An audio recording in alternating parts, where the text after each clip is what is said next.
اردو پاکستان کی ایک قومی زبان ہے، لیکن اردو کے آغاز و ارتقا کے بارے میں مختلف باتیں سنتے چلے آ رہے ہیں۔ آج ہم بات کریں گے کہ آخر اردو زبان کا آغاز کیسے، کب اور کہاں سے ہوا، تو اس کے بارے میں مختلف ماہرین کی رائے بھی مختلف ہے۔ تو سب سے پہلے اب یہ جان لیں کہ آغاز کا مطلب ہے کسی کام کی شروعات ہونا، جبکہ ارتقا کا مطلب ہے رفتہ بہ رفتہ اس کام کی ترقی ہونا، یعنی کہ اردو زبان جو ہے وہ ایک مخلوط زبان ہے۔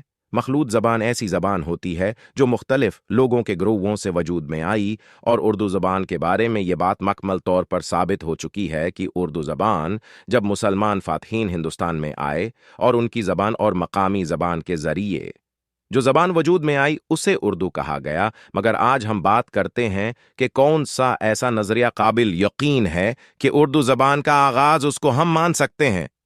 تو اردو زبان کے بارے میں ایک نظریہ حافظ محمود شیرانی کا ہے۔ ان کے متعلق اردو کی ابتدا پنجاب میں ہوئی۔ محمود شیرانی کی پیدائش پنجاب میں ہوئی۔ ان کی مشہور کتاب پنجاب میں اردو میں اس پر تفصیلی بحث کی گئی ہے۔ ان کے خیال کے مطابق اردو کی ابتدا اس وقت سے ہو جاتی ہے جب محمود غزنوی اور شہاب الدین غوری ہندوستان پر بار بار حملہ کر رہے تھے۔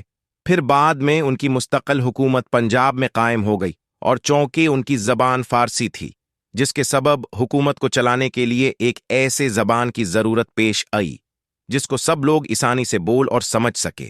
لہذا اس ضرورت کے پیش نظر جو زبان وجود میں آئی وہ اردو ہندی یا ہندوی کہلائی، جس کو لے کر فاتحین تحلیل پر پہنچے، اور وہاں سے یہ زبان پورے ہندوستان میں پھیلنا شروع ہو گئی۔